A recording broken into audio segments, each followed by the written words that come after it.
Ini sama Windy. Ih, ini siapa ya, Nya? Kage- Kagendra sama Apa alter ego? sama alter ego ya. Ah, Kagendra sama alter ego. Oke. Itu kalau ngomongin dari Kagendra udah pasti dari awal dari PMNC pun kayak ini kandidat yang kuat juga kan untuk ngelawan ya Oke. kan untuk di Oke. PMSL. Jadi yakin lah untuk kemampuannya mereka ya kan, tinggal diasah lagi. Terus Kemampuan dari, yang seperti apa yang diyakini sama Windy? ih ini siapa ya? Oh dari Telkom DJ Alliance. Jelek banget. Ini ya enggak, kemampuan yang diasah lagi ya itu banyak faktornya ya kan. Ya. Kayak misalnya kayak PD-nya mereka Satu-satunya ya kan, tim yang PMNC dibahas, juga yang lolos ya Dan kan? satu-satu yang lolos Ah, untuk Indonesia, Indonesia, ya, ya. PMNC-nya yang bermain di PMSL. Kalau dari tim alter ego ya itu untuk mereka kayak tinggal teamworks-nya aja sih untuk kerja as a team kalau menurut Windy. Win, tapi ngomong kalau- individu bagus. Kalau dari pribadi lu ya, alter ego mending Alpha apa Rocky yang main? Alter ego mending Alpha atau Rocky Iya. yang main Dari untuk pandangan sejauh lu ini. gitu? Dari pandangan Windy, Ah, dari hasilnya. nggak harus dari hasil. Menurut lu lebih suka gameplay yang mana gitu? Lebih suka gameplaynya mungkin kalau lagi dibawa sama Rocky ya. Iya Dan kan? tadi juga nggak ada eliminasi juga Nggak ada kan? eliminasinya Sayang walaupun sih. porsinya dimainkan cukup banyak, tapi memang ya balik lagi ini masih awal untuk menilai, tapi biarkanlah kita menilai untuk game yang selanjutnya karena game yang ketiga akan segera dimulai. Dan dari Junior gimana Iya. pendapatnya untuk game yang ketiga ataupun pengen komentarin tim tuh fokusnya? Enggak, gue ingin komentarin.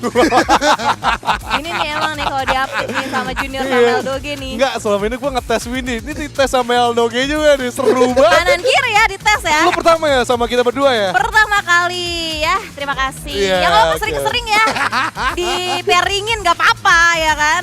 Sering-sering. Mati kutu Windy di sini. Gokil. Oke. Gimana? Windy, Ya, apa? jual Alpha atau jual Rosemary? Masih sama lagi ya.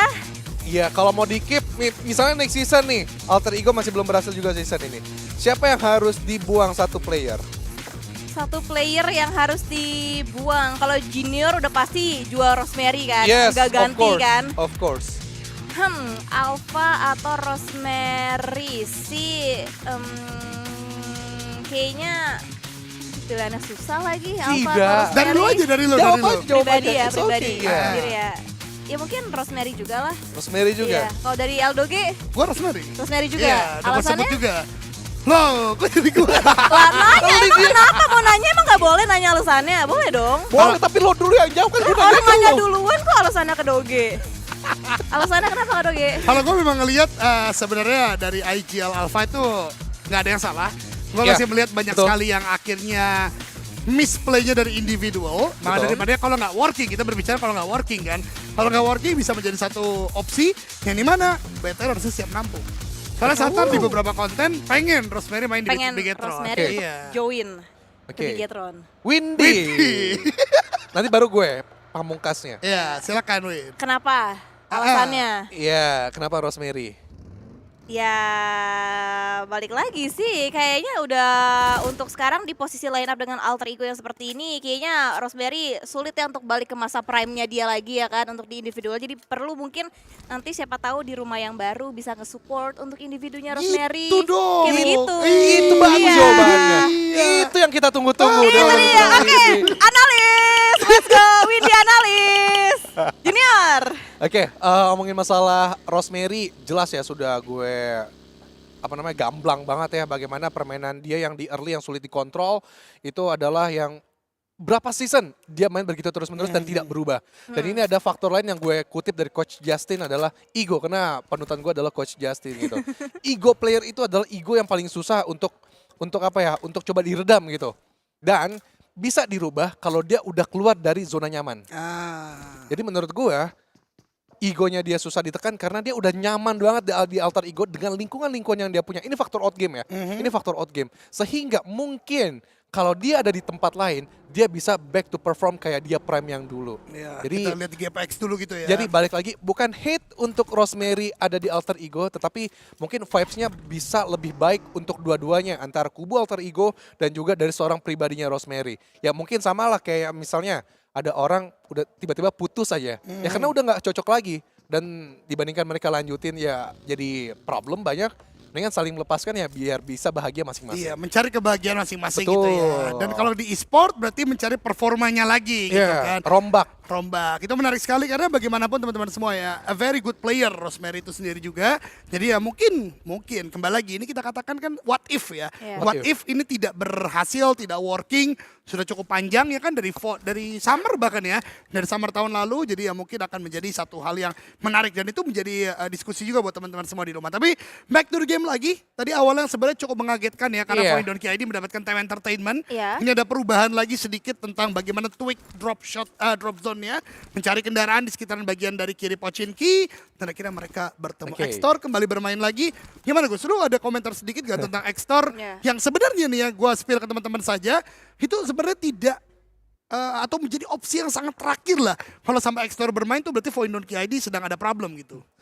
Sedang ada problem, ya gue nggak tahu faktor apa ya.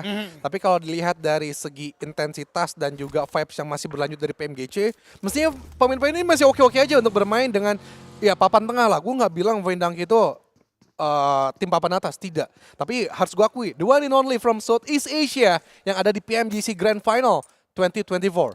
Oke, but untuk Void Donkey, faktor out game yang tidak gue ketahui inilah yang menjadi masalah dan ya lo apa ada yang mungkin yang lebih tahu dan gue nggak ingin tahu lagi. Gue nggak peduli dengan faktor out game yang bukan ranahnya gue untuk menilai manusia personal gitu, yang masalah bucin, sakit atau segala macam ya itu udah di luar kendali gue gitu. Gue nggak bisa gitu. Namun ngomongin Void Donkey mengambil Extor, gue melihat ya pertama tidak ada perubahan sama sekali yang dilakukan sehingga game changer harus ada dari badan pemain super subs. Oke. Dan itu gunanya sebagai super subs. Makanya overall sebenarnya super subs yang paling mumpuni itu ada di Linux. Itu game changernya banget untuk Talon Esports dan sekarang dilakukan oleh Void Donkey, iya. oleh Void Donkey. Namun yang kita tahu juga track record dari seorang Extor yang ada di komunitas adalah dia sang agile. Di satu Iya. sport If I wrong. Oke, dia Sebelum Warrior masuk ya. Oke. Wiu. Ya, dia SIGL berarti ini adalah salah satu orang yang ngerti makro. Karena ada fakta yang dimana di PMNC satu esports itu tidak bagus untuk late game. Namun dia the last man standing yang berhasil mengamankan late game placement point untuk tim satu esports yang berarti mungkin di sini ada salah satu opsi juga yang dimana Potato agak kebingungan untuk coba entry. Nah lagi level PMSL rumit, overlap, tailing, dan rapet. Nah, gitu Dan dia. itu mungkin yang kayak kehilangan dari Point Donkey dan tim-tim lain bisa memaksimalkan itu. Dan mungkin itu ada opsi lagi dari seorang Extor gitu. Itu yang pertama. Yang kedua, mungkin juga Extor bisa belajar dari Potato bagaimana playstyle Void Donkey. Dan ini adalah penerus mungkin kalau seorang Potato ya nggak melanjutkan lagi di Void Donkey dan dia lebih memilih tim lain. Sehingga, Extor bisa menyerap lagi ilmu-ilmu yang ada di PMSL. Itu dia regenerasi yang begitu penting ya bisa kita katakan. Dan setelah kita berdiskusi dengan cukup panjang, akhirnya ada tembakan lagi yang terjadi. Tapi sebagaimana kita katakan, hari kedua bro, ini hari yang sangat pasif. Nggak lagi gerasa gerusuk, nggak lagi tabrakan-tabrakan. Selain tentunya setiap tim udah saling istilahnya melihat kesalahan-kesalahannya, sudah mulai memperbaiki secara drop zone movement-nya, secara behavior lawan-lawan juga, membuat mereka lebih hati-hati lagi. Ini ngebuat hari kedua memang tidak ada yang mau tidak maksimal. Dari tadi Junior udah membahas 1-2 tim, kita udah ngebahas 1-2 player, udah ada beberapa komentar tentang tim Indonesia juga, belum ada lagi peperangan yang terjadi antara masing-masing tim. Jadi sementara itu juga mengingatkan teman-teman semua, baik yang lagi nonton di PUBG Mobile Indonesia maupun yang lagi nonton dengan teman-teman streamer, jangan lupa mampir ke PUBG Mobile Indonesia YouTube channelnya terutama dan juga TikToknya untuk di subscribe kalau YouTube, di follow dengan TikToknya ya, di drop the likes juga, dan jangan lupa ada survei yang bisa kalian isi yang mempengaruhi karir kita sebenarnya. Kalau tadi saya cek surveinya ternyata tentang caster. Iya, penilaian caster ya. Benar. Jadi silakanlah teman-teman semua ya, karena itu juga membantu tentunya feedback ke PUBG Mobile juga. Betul, dan selanjutnya kita akan melihat lagi tadi ada top 5 eliminations ya dari kelima individu yang luar biasa juga untuk eliminasi demi eliminasinya yang mereka sumbangkan dari PMSL kali ini. Dan berbicara lagi untuk zonanya sih ini masih cenderung ya center lah ya, untuk beberapa tim masih cukup aman juga, makanya mungkin yang membuat tidak sehektik untuk di match sebelumnya karena kan zonanya cukup drastis ya ke bagian selatan, terus condong lagi untuk di bagian sebelah kirinya, tapi ini masih cukup center, semua tim bisa dapetin area nyamannya masing-masing. Dan sekarang dengan zona yang seperti ini pun tim yang tadinya sudah masuk ke dalam zona mereka nggak berpuas diri, pengen lebih tengah lagi, pengen lebih center lagi, pengen dapetin posisi seenak mungkin walaupun memang mereka mungkin di posisi yang sebelumnya udah zona, udah dapetin compound, tapi tetap mereka terus bergerak. Ya, lagi-lagi kata-kata terakhir dari Windy tadi sih, ya, seenak mungkin berarti kan senyaman mereka bisa defensif, mereka merasa aman tidak adanya terlalu banyak backstep, karena kadang-kala juga kita harus menggunakan tim-tim di bagian belakang kita menjadi benteng yang secara tidak langsung gitu loh, untuk orang-orang lain tidak bisa masuk. Dan Xavier dengan daya magisnya lagi-lagi dari Pochinki dia keluar ke arah bagian atas, turun lagi dari bagian bukit, masuk ke arah bagian rumah yang dahulu.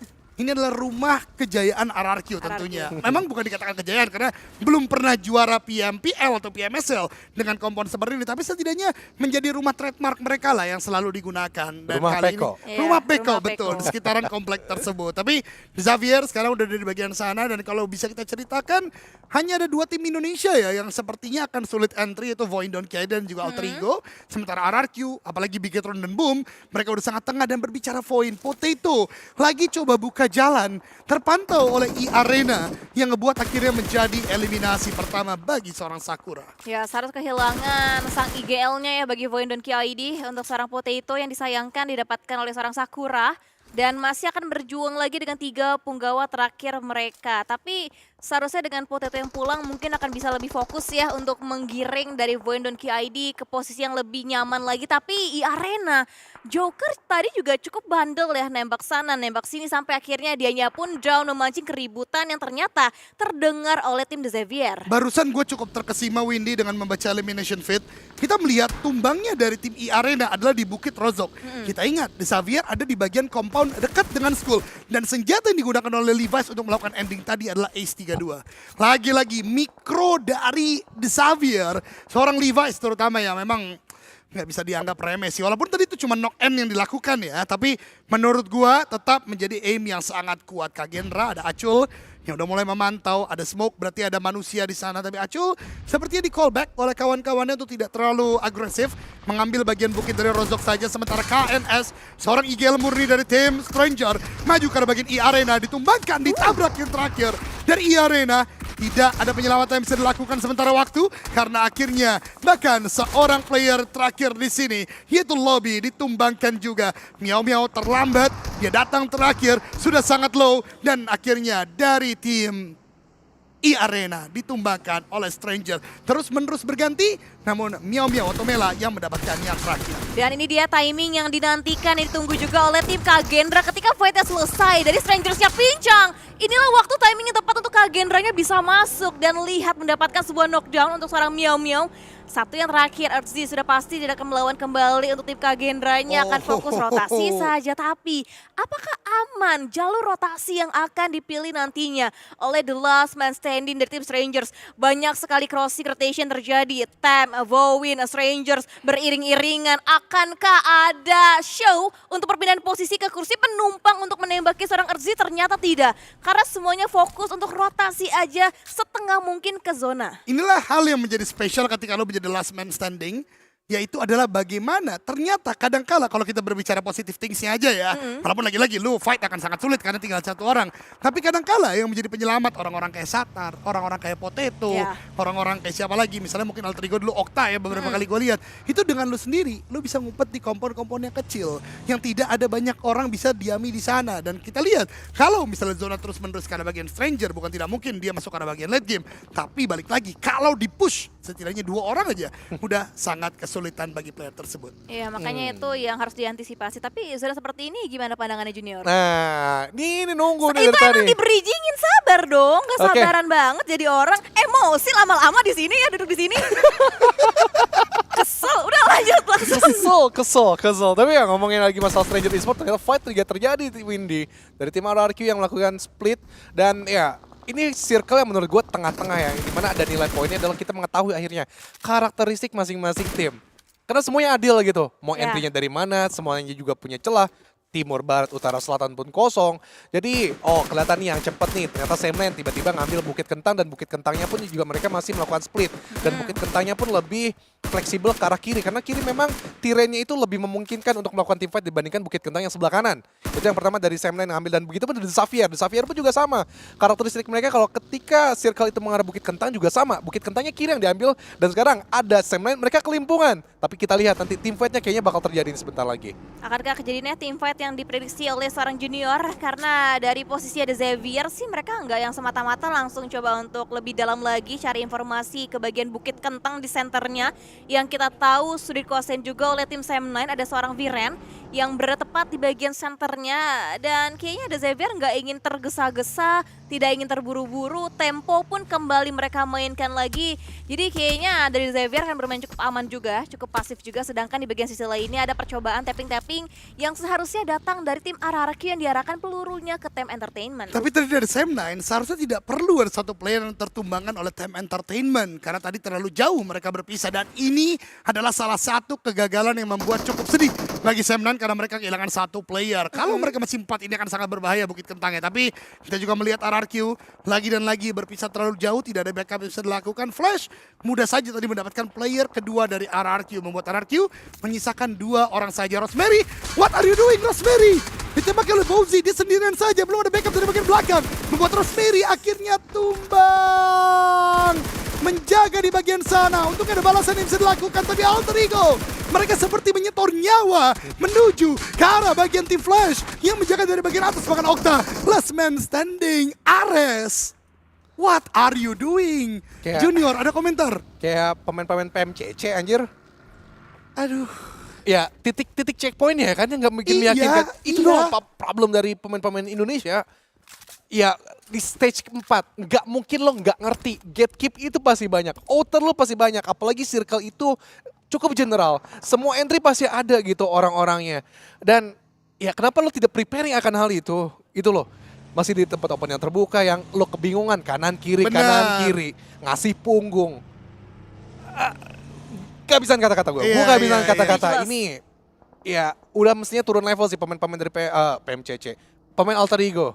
Iya. Silakan buat Windy dan Eldogi mungkin untuk berbuka puasa dulu. Nanti gue gantian dan kita bakal juga membahas untuk sementara waktu untuk Kagendra dan juga Sam9 yang masih menjaga dengan Bukit Kentangnya. Namun The Xavier pun juga masih kekeh untuk mengambil di sisi tersebut.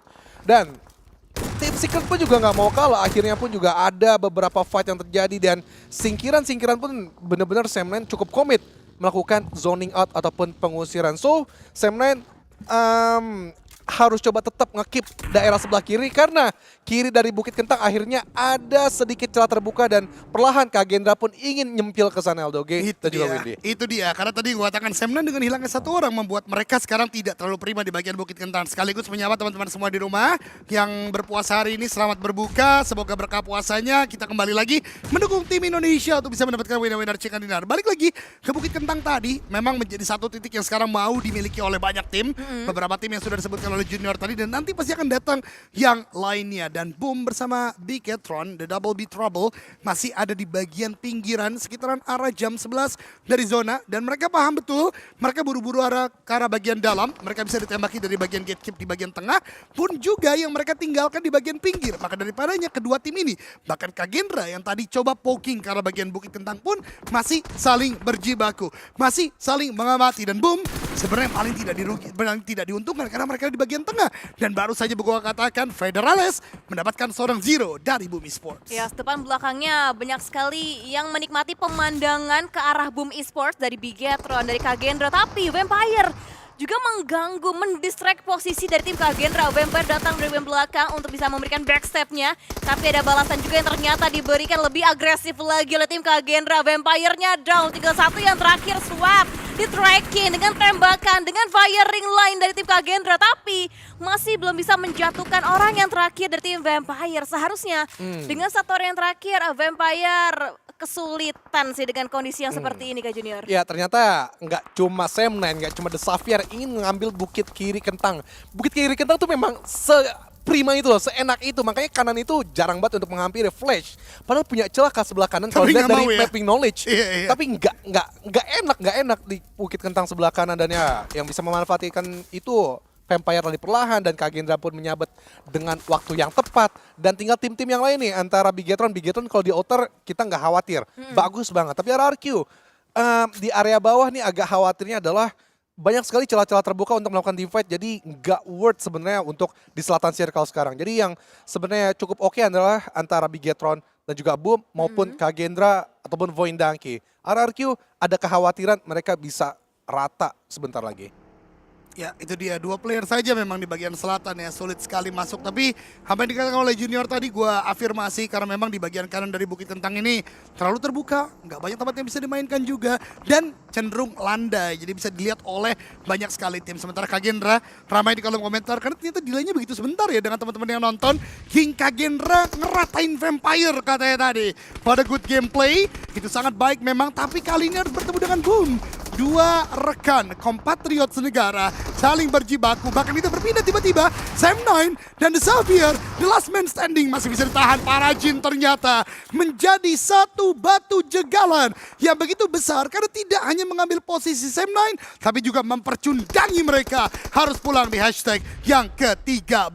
Leleboy masih bisa bertahankah dia karena begitu low. Dinate oleh Time Entertainment, dinate oleh tim Boom juga. Kagendra dikdaya mereka baru mendatangkan Vampire. Kali ini menyisakan satu orang yang punya health point yang cukup tinggi, sementara lainnya masih butuh untuk melakukan healing. Ponbit di bagian kanan, Yami kali ini terus-menerus ditabraki, dicoba tabraki dengan kendaraan dari Kagendra. Tapi Yami trackingnya hampir mendapatkan satu play dari Kagendra, dan RRQ betul saja ada di bagian selatan, tidak bisa berbicara banyak. Dan lihat betapa sibuknya Kagendra dan juga Time Entertainment. Kayaknya dari awal Kagendra adalah tim yang paling dibuat sibuk. Dia nge-handle Boom Esport, Vampire, bahkan sekarang Time Entertainment. 3 tim coba untuk mereka bisa handle situasinya. Dan kalau kita lihat dari segi poin eliminasinya, 5 total sudah didapatkan oleh tim Kagendra. Mereka pun juga udah lebih condong lagi masuk ke dalam area zona. Dan dibalikan lagi keadaannya. Mereka yang menanti sekarang kedatangan dari 2 player lainnya tim Time Entertainment. Karena satu ternyata sudah terlebih dahulu menapaki kakinya di bagian area Bukit Kentang untuk waktu ini. Dan ada percobaan lemparan utility yang dimaksimalkan oleh seorang Leboy. Akankah menjatuhkan seorang Bright, tapi kayaknya masih miss untuk kalkulasinya. Sedangkan ada suatu kesempatan, Explosive hampir bisa di take down oleh seorang Lamborghini. Itu dia beberapa gatekeep yang dilakukan oleh The Xavier. Mereka tadi tinggal menyisakan 1 orang. Kali ini kembali 3. Oh, ada wave sedikit dari seorang Lamborghini tadi. Harusnya knockdown, tapi ternyata level Lamborghini pun masih bisa, guys. Jadi jangan suka menghujat para pro player. Vampire swap di bagian depan sana sudah mulai terendus oleh Lamborghini dan kawan-kawan. Ada Nate yang dikuk, lempar ke bagian bawah. Swap, lihat dengan gerakannya begitu cekatan. Masih bisa untuk mendekat, tapi dari The Xavier langsung putbal atau putar balik. Lihat bagaimana fokus mereka, rapat mereka kembali menjadi 3. Abis itu kembali lagi ke pos masing-masing. Begitu luar biasa permainan dari The Xavier. Tiki Taka yang menjadi on point ya untuk gameplay dari The Xavier. Ada komentar ke Junior? Ngomongin Bigetron ya? Ya gue nggak ngomong Bigetron gue. Gue lagi bener-bener gregetan antara Vampire tadi dan The Xavier. The Xavier. Ya, gue berharap karena 2 pemuncak ini saling pincangin sehingga ada poin yang bisa masuk. Oh, yang all in lah lebih dari tim Indonesia. Tapi ya rapatnya The Xavier ternyata bisa memusnahkan dari Vampire. Dan gue rada kesel juga ternyata The Xavier masih bisa sebagus itu karena memang drop zone untuk mereka ke area di sekitaran circle. Ya ini memang makanan mereka lah, kasar kata kayak gitu. Betul banget, tapi tadi kita tetap harus shout out ya, lihat permainan Ya, mereka. Ketika tadi udah fokus 1, mereka bisa rapat. Habis itu seperti tanpa call langsung berpencar lagi. Langsung mengerti pos masing-masing yang harus Ya. dijaga seperti apa. Tidak bocor istilahnya. Benar. Nggak Terus bocor. menerus rapat dalam permainan. Jadi rapat tuh nggak harus bertiga terus, tapi rapat juga dengan strateginya gitu kan. Iya, Ngebuat iya. mereka sangat baik. Tapi Rapatnya Bigetron- tuh bisa saling Backup. menutup vision. Ah. Gitu loh. Jadi saling bisa nge-cover juga, backup benar kata Iya. Windy. Jadi visionnya terbuka, jadi enak buat kalau satu ada nembakin. Oh, gue tahu yang tengah gue harus ngapain harus gitu. ngapain Betul. ya, itu dia. Tapi tadi gua sedikit bingung juga. Sayang sekali Bigetron harus kalah di bagian utara. Memang ada Osja dan juga CD Alliance, dan CD Alliance mengingatkan gua kepada hari ketiga dari group stage minggu yang kedua, di mana mereka terlihat tidak ada di elimination fit.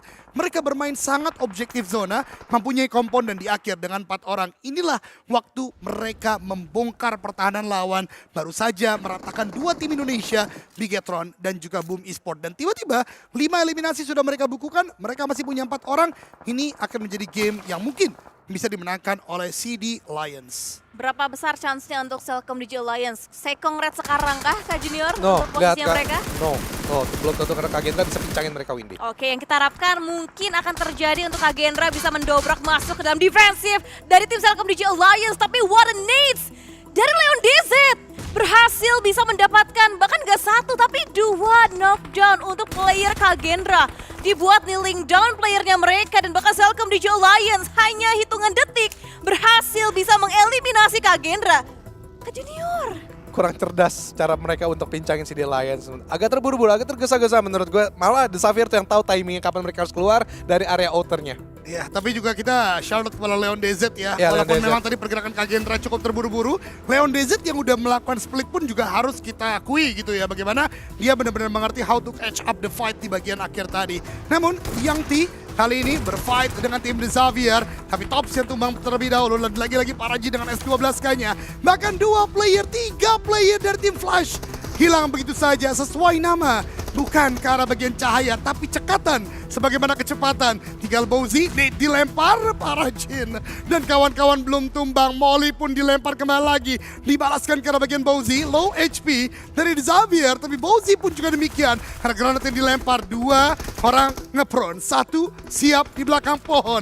Dan rata tim Flash membuat antara The Xavier atau Selcom DJ Alliance untuk game yang ketiga. Kesel banget gue liat The Xavier bener-bener rapi banget cara main mereka. Bukan asal-asalan untuk narik garis lurus masuk ke dalam circle, tapi mereka coba manuver muter, tahu titik yang tertutup dari CD Lions adalah titik-titik dari Flash dan mereka hantem perlahan satu demi satu dan sekarang fight untuk ke CD Lions yang lebih memungkinkan mereka bisa dapetin chicken kembali.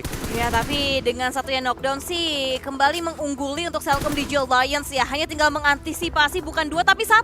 Satu yang terakhir untuk seorang Levi's dicari. Olion apakah terabas masuk dan dilindas, dan akhirnya chicken dinner kali ini dipersembahkan oleh Selcom DJ Alliance. Congratulations untuk Malaysia. Tapi yang dibahas juga dari analis junior dari Eldoge, The Xavier sih untuk permainan mereka jadi highlights banget buat di game kali ini ya. Betul, betul Windy. Bagaimana, ya kongres dulu ke CD Selcom Lions DJ ya. Lions. Luar biasa juga bagaimana cara mereka untuk nge-hold, untuk membaca awareness kanan kiri siapa yang harus mereka hantam. Persiapan mereka menyambut kedatangan ke Kagendra yang gerasa gerusu. Yang memang kontender terdekat adalah Kagendra yang bisa pincangin mereka. Tetapi untuk ke Flash mereka manfaatkan juga untuk menjadi third party dan mengikis juga secara perlahan dan sempurna untuk CD Lions. Dan ya salah satu yang gue notice juga dari Windy nanya ke gue,